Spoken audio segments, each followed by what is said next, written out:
Open floor. কেউ যদি কোনো প্রশ্ন করতে চান আমাদের অতিথিদের, আপনাদের প্রশ্ন নেওয়া হবে। নিবান, 3টা প্রশ্ন হয়ে গেছে, আর 3টা প্রশ্ন নিব, শেষ। আসসালামু আলাইকুম, আমি নাভিদ আঞ্জুম নিভান, ঢাকা বিশ্ববিদ্যালয়ের অর্থনীতি বিভাগের একজন শিক্ষার্থী। আমার কোশ্চেন হচ্ছে রোমিও ভাইয়ের কাছে, সেটা হচ্ছে যে আমাদের তরুণ প্রজন্মের একটা অনেকেরই ধারণা যে মিডিয়ার যে সংকটটা, সেটা বিগত সময়ে হোক অথবা সামনের যে দিনগুলো আসবে, সেটা হচ্ছে ডিজিটাল মিডিয়া হোক অথবা প্রিন্ট মিডিয়া, উভয় ক্ষেত্রে মালিকানার যেই পোলারাইজেশনটা ঘটে, সেটা কি আদৌ ভেঙে ফেলা সম্ভব হবে কিনা সামনের দিনে? আর যদি না হয় তাহলে এটা কি ইচ্ছা করেই বজায় রাখা হয়? আর আরেকটা কোশ্চেন, সেটা হচ্ছে যে বাংলাদেশ জাতীয়তাবাদী দলের যিনি চেয়ারম্যান আছেন জনাব তারেক রহমান, উনি বলেছেন যে গত সময়ে সাংবাদিকদের নিপীড়নের যে টুলটি ছিল, যে কালো আইনটি, যেটিকে আমরা ডিজিটাল আইন বলতাম আর কি, তো এই ধরনের সমস্ত কালো আইন তারা প্রত্যাহার করে নিবে এবং মিডিয়া সংস্কারের রিফরমেশনের মাধ্যমে তারা সাংবাদিকদের জন্য সাংবাদিক বান্ধব সব পলিসি তৈরি করবে। এ ব্যাপারে আপনি কতটুকু আশাবাদী? প্রথমটা আসি, তো আমরা প্রফেসর আলী রিয়াজের নেতৃত্বে একটা গবেষণা করছিলাম, ওইটার স্ট্রাকচারটা আমার দেওয়া ছিল যে বাংলাদেশের মিডিয়া স্বাধীন হতে পারে না এই কারণে যে তাদের ওনারশিপ মডেল। এবং আপনারা ওইটা পাবেন যে হু ওনস দ্য মিডিয়া, এটাতে আপনারা সার্চ করলে প্রজেক্ট পাবেন, ওইখানে আমি একটু সার্চার ছিলাম। এবং আমরা দেখিয়েছিলাম যে বাংলাদেশের লুটেরা,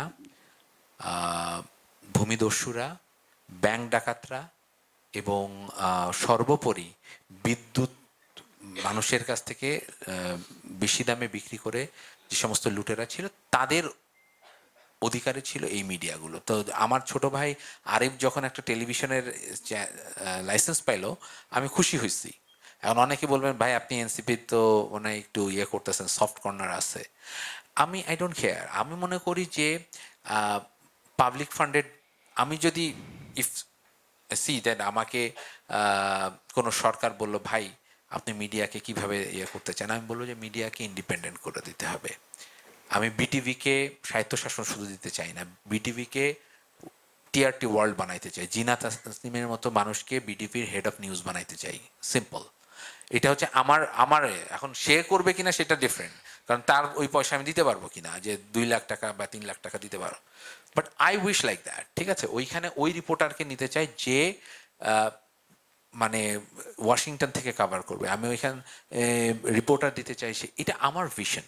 এখন প্রশ্ন হচ্ছে যে এই মডেলটা বাংলাদেশে খুব ডিফিকাল্ট, কারণ বাংলাদেশের মানুষ তার অনেক সময় কগনিটিভ ডিসঅনেন্সের কারণে সে তার প্রিফারেবল তথ্য নিতে চায়। কিন্তু আপনি যেটা বললেন এটা সত্য যে ওই ওই সাইকেলটা তারা ভাঙতে দিতে চায় না। এখন এটা ভাঙতে হবে, এবং ভাঙার জন্য হয়তো যে ছোট ছোট ইনভেস্টারগুলো আসছে, কিন্তু এই মডেলটা খুব সাস্টেইনেবল না, কারণ এই মডেলটা বেসড অন ডিজিটাল রেভিনিউ। এখন আমেরিকার সাথে চীনের দ্বন্দ্ব হইল, সে কোনো কারণে আমাদের এইখানে চীনের পেনিট্রেশনের কারণে সে আমার ইউটিউব বন্ধ করে দিল, বা কোনো কারণে ইউটিউব 3, 4, 5 মাসের জন্য বন্ধ হইল, হ্যাঁ, কোনো একটা স্বৈর শাসক আসলেন, উনি এটা করলেন, তাহলে আপনার 3, 4 মাসের রেভিনিউ নাই। Is it feasible? মানে আপনি কি, আপনার ইন্টারনেট সব কিছু আছে, খালি ইউটিউব নাই, আপনার ভিউয়ারশিপ নাই, আপনার টাকা পাচ্ছেন না, আপনার ফেসবুক নাই, আপনার টাকা পাচ্ছেন না, তাহলে কি এটা সাস্টেইনেবল হবে কেমনে? সো আমি এটার একটা মডেল দাঁড় করাইছিলাম, এবং সেই মডেলটা আমি আমার আমেরিকান ফ্রেন্ডদের সঙ্গে ডিসকাস করছিলাম। তো দেখলাম যে তারা ইন্টারেস্টেড না, তারা ইন্টারেস্টেড মোর প্র্যাগমেটিক। আর এইটার বাইরে যদি আপনি বলেন ডিএসএর ব্যাপারে ইতিমধ্যে সিদ্ধান্ত হয়েছে, এটা আমার কাছে খুব জঘন্য লাগতো। এবং আমি তৎকালীন আইনমন্ত্রীকে বলছিলাম যারা মিথ্যা মামলা করবে তাদেরকে ফাইন করতে হবে, এবং ফাইন করে ওই টাকাটা ভিকটিমকে দিতে হবে। আমরা একটা সাংবাদিককে ইন্টারভিউ করেছিলাম, যে সাংবাদিককে অহেতুক 9 মাসের বেশি সময় ধরে জেলে আটকায় রাখছে। আপনি চিন্তা করেন ভাই, আমি একদিন আমাদের ট্রেনিংয়ের জন্য আমাদেরকে একবার 12 ঘন্টা জেলে রাখছিল, নেদারল্যান্ডের একটা হাই প্রোফাইল হাই সিকিউরিটি জেলে, যেখানে আইসিসের বা আল কায়দা মতো ভায়োলেন্ট এক্সট্রিমিস্টদেরকে রাখা হয়, সেই জেলে আমাদেরকে রাখা হয়েছিল। আমি যখন জেল থেকে বের হইলাম মনে হলো যে আমি আমি নিঃশ্বাস নিতে পারতেছি, আমার কাছে মানে সব কিছু আছে, মানে আমি হাসতেছি, ঘুরে বেড়াচ্ছি, কিন্তু আমার দম বন্ধ হয়ে যাচ্ছে। আর সেখানে 9 মাস, হাউ কাম, মানে ইটস আনবেয়ারেবল, রাইট? সো আপনি এই সাংবাদিকদেরকে আটকে রাখছেন, ডিএসের নামে নির্যাতন করছেন, মানুষ যাতে ভয় পায় এরকম প্রেক্ষাপট তৈরি করছেন, এবং এইটার ফল এখন এইভাবে আসছে। আমি মনে করি যে কোনো সুস্থ মস্তিষ্কের সরকার এটা যেন করে। এখন আমাকে এই 5 আগস্টের পরে ফাঁসি দিয়ে ঝুলায় রাখতে চাইছে, হ্যাঁ, আমাকে এখনো রেগুলার থ্রেট করে বিভিন্ন মাধ্যমে। আপনি এইটাকে কিভাবে মানে ইয়ে করবেন? আমাকে রেগুলার গালাগালি করে, ঠিক আছে, আমার সাথে হারুনের একটা ছবি আছে, আমার মনির ভাইয়ের সাথে একটা ছবি আছে, এইগুলো দেখায় আমাকে বলে যে এ হচ্ছে সরকারের দালাল, সো একে ইয়ে করা হবে। হ্যাঁ, তো আপনি এইটাকে কিভাবে মানে মেটিগেট করবেন? আমি তো চাই না সে বলুক, আমাকে যা বলে আমি তাকে সালাম দিই, কেউ যদি গালাগালি দেয় আমি সালাম দিয়ে দিচ্ছি, কিন্তু হাউ লং এই টক্সিসিটি একটা সাধারণ মানুষ নিবে? আমি না হয় নিলাম, তো আমি একটা এমপির সঙ্গে কথা বলতেছিলাম যারা শেখ হাসিনাকে ইনফ্লুয়েন্স করেছিল ডিএস এর জন্য। উনি আমাকে বলতেছিলেন যে ভাই, আমি সারা জীবন স্কুলের টিচার ছিলাম, কলেজের টিচার ছিলাম, আমি এমপি হয়েছি, এমপি হওয়ার পরে আমাকে আমার বিরুদ্ধে আমার কাছে এসে চাঁদাবাজি করছে, আমি টাকা দিই নাই, সেই সাংবাদিক আমার নিয়ে লিখে দিল আমি চাঁদাবাজি করছি, উল্টাপাল্টা এই সমস্ত লিখে দিল। আমি বললাম যে এইভাবে তো আমাদের চলা যায় না। আমি আপার কাছে গিয়ে বলছি, আপা আমাদেরকে ঠেকান, আমরা যারা ভালো মানুষ ভালোভাবে কাজ করতেছি, সাংবাদিকরা তো এই করতেছে, সাংবাদিকরা তো এটা করে ভাই, সাংবাদিকরা যে চাঁদাবাজি করে এটা তো অস্বীকার করার নাই, সাংবাদিকরা কত রকম খারাপ কাজ করে। আপনি তো ওই মোরাল কোডটা সেট করতে পারতেছেন না মানে প্রেস কাউন্সিলে। মাহফুজ ভাই গেছে, একদল শুরু করছে চিল্লাচিল্লি যে উনি হচ্ছে ওনার বাপ আওয়ামী লীগের ছিল, উনি আওয়ামী লীগ। ভাই, তাহলে সোসাইটিটাকে আমি ভেঙে ফেলবো? আমাকে তো একটা মোরাল কোড, একটা মানে একটা কাস্টিউম আমাকে তৈরি করতে, মানে একটা মোরাল কোড যদি আমি তৈরি না করতে পারি যে আমি কতটুকু মানুষকে বলতে পারি না, কত না বলতে পারি। আমি সাদিক কাইয়ুমকে বললাম যে তোমাদের নিয়ে কিছু বললে তো ভাই আক্রমণে শেষ হয়ে যায়। তা বলে আমি থামাইতে পারি না। তা বললাম যে তোমরা তো বিজেপির মডেল ধরছো, বিজেপি বলে যে আমরা থামাইতে পারি না, ট্রল আর্মি আমাদের না, আবার সবাই দেখা যায় যে ট্রল আর্মির মধ্যে আছে। সো ভাই, আমার সোসাইটিকে ডিসাইড করতে হবে যে আমি এই জায়গাতে যাব কি যাব না। আপনি রুমিন ফারহানা আর তারেক রহমানকে দিয়ে ছবি দিবেন জামাতের নেতা, আর বলবেন যে ভাই আমরা একটা সুন্দর বাংলাদেশ চাই, সেটা কেমনে সম্ভব বলেন তো? আসসালামু আলাইকুম, আমি শাহরিয়ার হক মজুমদার শিমুল। আমার দুইজন অতিথির কাছে প্রশ্ন আছে। প্রথমত হচ্ছে জিনা আপার কাছে, সেটা হচ্ছে যে আপনি আপনার বক্তব্যের শুরুতে ডেইলি স্টারের সামনে মব ক্রিয়েট করার প্রসঙ্গটা এনেছিলেন। পরবর্তী সময়ে আপনি আরেকটা কথা বলেছেন পিনাকি ভট্টাচার্য নিয়ে তার ভূমিকা। এখন 5ই আগস্ট পরবর্তী সময়ে আমরা দেখলাম যে মিস ইনফরমেশন, ডিসইনফরমেশন, উস্কানি দেয়া বাংলাদেশকে অস্থিতিশীল করে রাখা, এইখানে সবচেয়ে বড় ভূমিকা ছিল পিনাকি ভট্টাচার্যের। এই বিষয়টাকে আপনি কিভাবে দেখেন? দ্বিতীয়ত আরেকটি প্রশ্ন আপনার কাছে, ছোট প্রশ্ন, সেটা হচ্ছে যে জুলকারনাইন শায়েরের বিভিন্ন লেখা থেকে আমরা জেনেছি যে বর্তমান ডাকসু ভিপি সাদিক কায়েমের সাথে আপনার একটা ঘনিষ্ঠ সম্পর্ক আছে, অন্তত আন্তরিকতার। আপনার কাছে আমার ছোট প্রশ্ন যে আপনি কি মনে করেন কিনা যে 5ই আগস্টের আমাদের এই বিজয়টা যদি না আসতো, তাহলে সাদিক কায়েম তার মূল যে পরিচয় সেই পরিচয় ফিরত যেত কিনা? এটা হচ্ছে আপনার কাছে আমার প্রশ্ন। আর রোমিও ভাইয়ের কাছে আমার প্রশ্ন যে বিগত সময়ে, ফ্যাসিবাদী সময়ে আমরা সংবাদ মাধ্যমের যে ধরনের আচরণগুলো দেখেছি, আমি দুইটা উদাহরণ আপনাকে দেই। সেটা হচ্ছে যে ইদানিংকালে সংবাদ মাধ্যম কি বিভিন্ন সময়কে সিলেক্ট করে বিভিন্ন ধরনের প্রোপাগান্ডা তৈরি করে। উদাহরণস্বরূপ গত ঈদের আগে আমরা দেখলাম যে বিএনপি 100 মানুষকে হত্যা করেছে, এ ধরনের একটা বিষয়কে সামনে আনা হলো।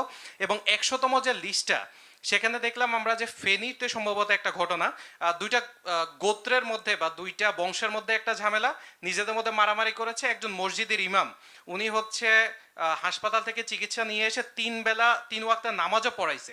তার হচ্ছে ওপেন হার্ট সার্জারি ছিল, সে হঠাৎ করে বুক ব্যথা উঠে মারা গেছে। এই বিষয়টাকে 100তম লিস্টে দিয়ে একটা লিস্ট তৈরি করা হলো। এটা কিন্তু খুব দ্রুত সময়ের মধ্যে সার্কুলেট হয়ে গেছে। এখানে আমাদের জাকসুতে যে ছাত্রদল প্যানেলের আপনার প্যানেল ছিল, সরি ভিপিজিএস, যে বৈশাখী আছে, বৈশাখীর সাথে নির্বাচনের দিন সংবাদ মাধ্যমেরই একটা অংশের যে আচরণ ছিল, মানে অনেকটা বৈশাখীকে মারার মতো পরিস্থিতি আর কি। তো এই ধরনের এই যে ডাকসু দিন আমরা দেখলাম যে সকালবেলা আবিদের সম্পর্কে একটা নিউজ ছড়ানো হলো যে সে আচরণবিধি ভঙ্গ করেছে, প্রথমে ব্যাকফুটে ঠেলে দেওয়ার চেষ্টা।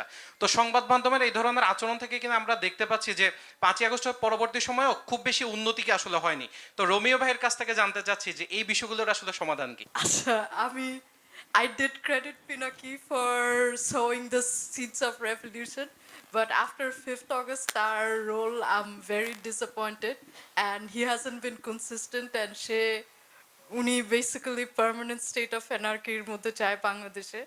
So, again, when I said it was his role until 5th August, not after.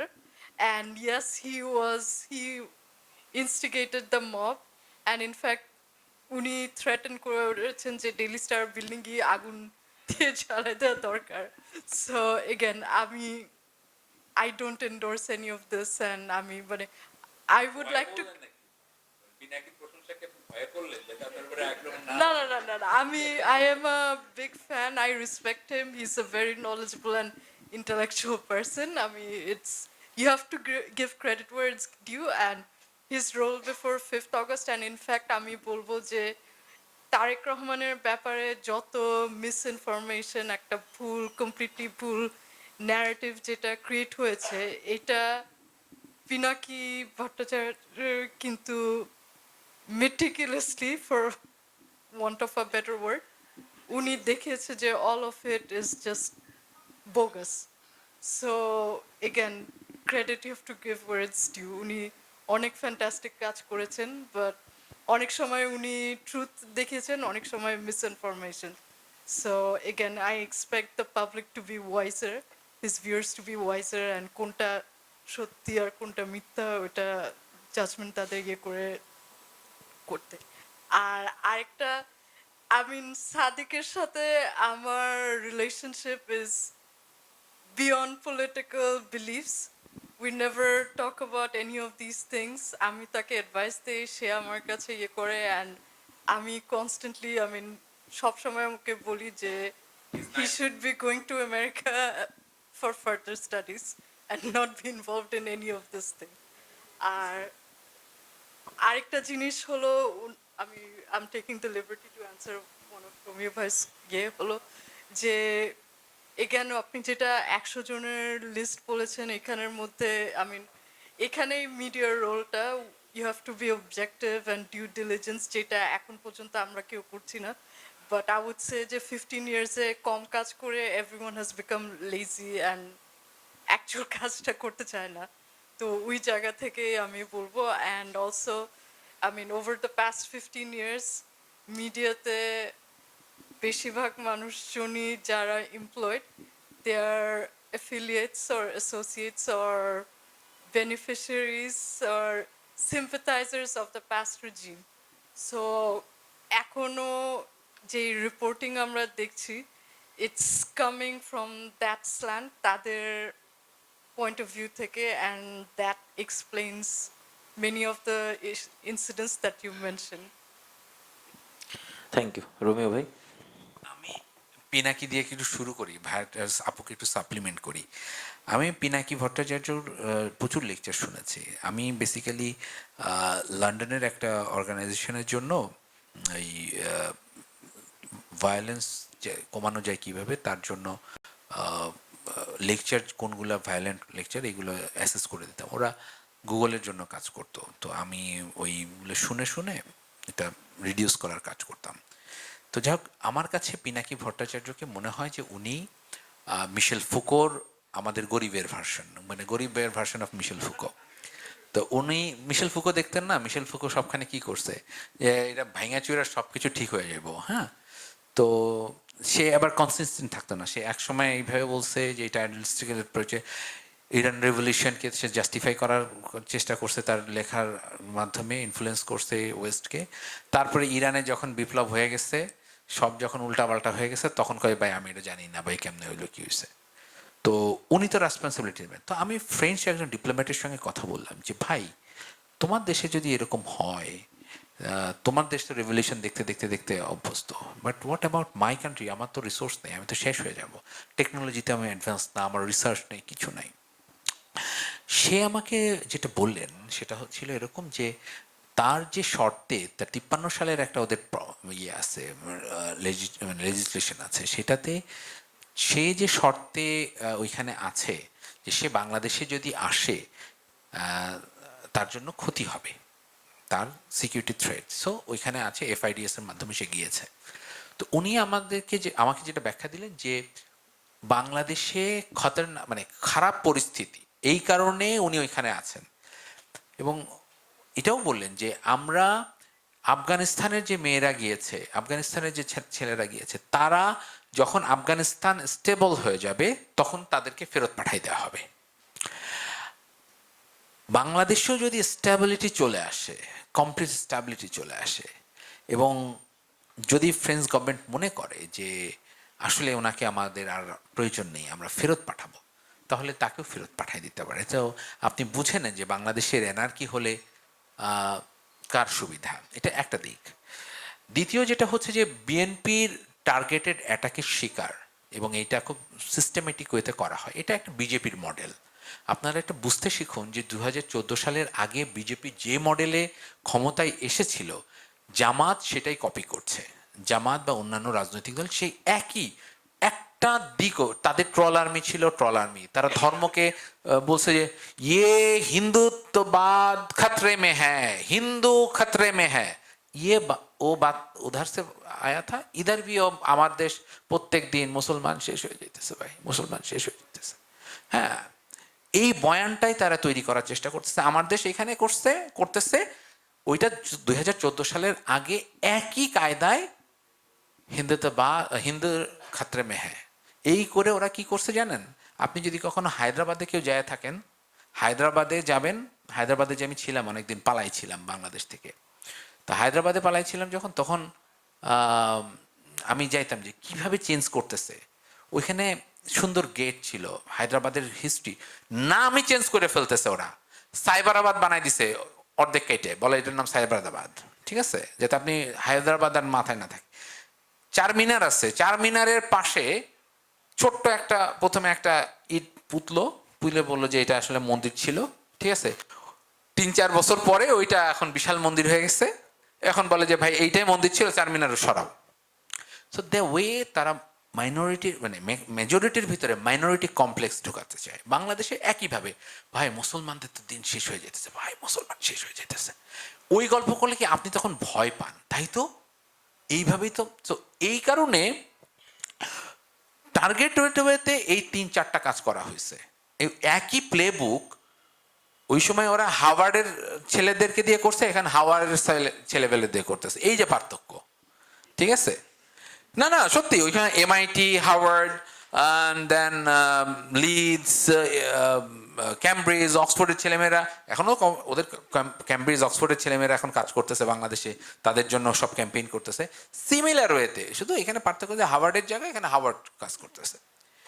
Troll army এখানেও আছে, এখানেও আছে। আপনি দেখবেন বানাই ফেলো গাজীপুরের সাংবাদিক মেরে ফেলছে, ভাই কারা মারছে? বিএনপি, চাঁদাবাজি।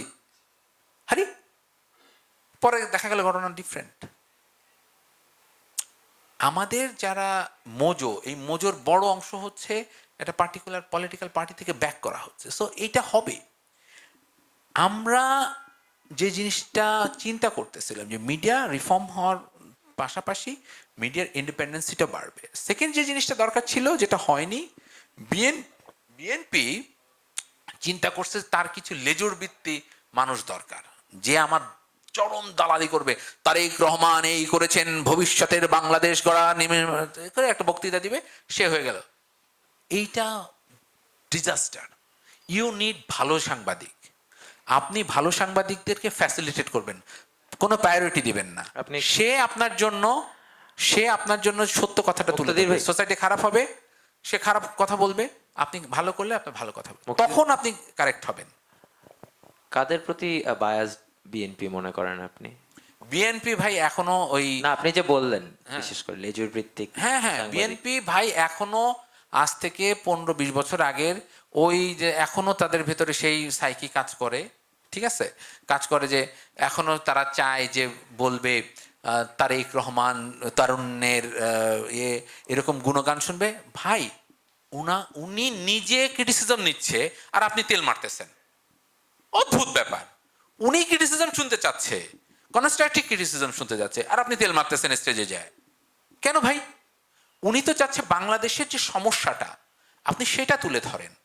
উনি তো চাচ্ছেন যে বাংলাদেশকে একটা মানে এমন একটা জায়গায় আমি নিতে চাই যে জায়গাতে সবাই কোন রাজনৈতিক, কেবলমাত্র আপনার রাজনৈতিক অ্যাফিলিয়েশন আছে দেখে আপনি প্রিভিলেজ যাবেন সেটা না, আমরা সবাই মিলে একটা সামনের দিকে এগিয়ে যাব। আপনি বিবিসির বাংলার ইন্টারভিউতে শুনে ভাই একটু পিছনে যেতে চাই, উনি বললেন যে ভাই আমরা তো সামনে যেতে চাই। উনি যদি পিছনে পড়ে দেন আমি তো পিছনেই চলে যাব, ইতিহাস থেকে আমি শিক্ষা নিব কিন্তু আমি সামনে যাব। তো এই জায়গাটাতে একটা ভীষণ পার্থক্য আছে। এবং দেখেন জামাত কিন্তু এই কাজটা ধরে ফেলছে, জামাত কিন্তু 24-এর আগে কোথাও যাব না। কেন ভাই? পিছনে যাইতে গেলে এবার 71-এ যাই, তুমি 41-এর পরে 47-এ যাই, 47-এ তো তুমি এখন ভারত চাইছো, তুমি 71-এ তো এখন পাকিস্তান চাইছো। আমি তো চাই নাই, আমি তো প্রত্যেকবার হিস্ট্রির রাইট সাইডে ছিলাম। তখন তুমি কথা কও না কেন? সে পুরাটা চেঞ্জ করে তার মতো করে বয়ান করতেছে, বাট আমাদের জন্য আমরা ধরতে পারতেছি না। এবং আমি অনেক বিএনপির পলিটিশিয়ানের সাথে কথা বলতেছি যে ভাই ওই যে ধুলা উড়ায় প্রাডো চালায় আপনি চলে গেছেন না, মাইনসে 2 টাকা দিয়ে দাম দেয় না। The people wants to see your leader to come and eat with you. চা খাইতেছে সেই, আপনি যদি যান রসুল সাল্লাল্লাহু আলাইহি সাল্লামের খলিফায়ে রাশিদিন হযরত ওমর রাদিয়াল্লাহু তাআলা আনহুর মতো সব ছাইড়া দিয়া ভাই আমি তোমার জন্য আসছি, because you my survivor, you are my saviour for democracy. আপনাকে ওইটা হইতে হবে ভাই। ওমর রাদিয়াল্লাহু তাআলার মধ্যে রাত্রেবেলা যে খোঁজ নিতেন, ওইটা আপনি জনপ্রতিনিধি হইতে চাইলে ওইখানে যান। আর যদি ধন্যবাদ মনে করেন যে মুক্তাদির ভাই, আপনি আমরা- একটা মিনিটে শেষ করবো, আপনি যদি ধুলা উড়ায় বাইক হংকার দিতে দিতে যান, বাংলাদেশের মানুষ নেক্সটে কোন রাজনৈতিক দল, সেটা যদি শফিক সাহেব করে, চুমু শফিক সাহেব উনি করেন, তাতেও কোনো কাজ হইব না। তারেক রহমান যদি করেন বা তার লোকজন যদি করে, কোনো কাজ হইব না। অনেক ধন্যবাদ। শেষ প্রশ্ন একটু সংক্ষেপে করবেন প্লিজ। হ্যাঁ, আমি নবীন। আমার প্রশ্ন হচ্ছে জিনা আপার কাছে। জিনা আপা বললো যে ডেইলি স্টার ডেলিবারেটলি কোনো নিউজ উইথড্র করে নেই। আমরা যখন দেখলাম যে আবরার ফাহাদ যখন মারা গেল, তখন যে ফেসবুকে যে পোস্টটা করা হয়েছিল সেখানে ছাত্রলীগের নাম মোটামুটি 3বার এডিট করে কাটা হয়েছে। এটা হচ্ছে একটা ফ্যাক্ট। আর দ্বিতীয়ত যে কোশ্চেনটা আমার, সেটা হচ্ছে আপা বললো যে মবের কারণে, ফিয়ার অফ মব, যে কিছু জিনিস তারা হচ্ছে গভর্নমেন্টের তরফে তাদেরকে কেন আফটার 5 আগস্ট যে গভর্নমেন্টের তরফ থেকে কোনো প্রেশার হয় নাই, কিন্তু ফিয়ার অফ মব তারা অনেক কিছু সেলফ সেন্সরশিপে গেছে।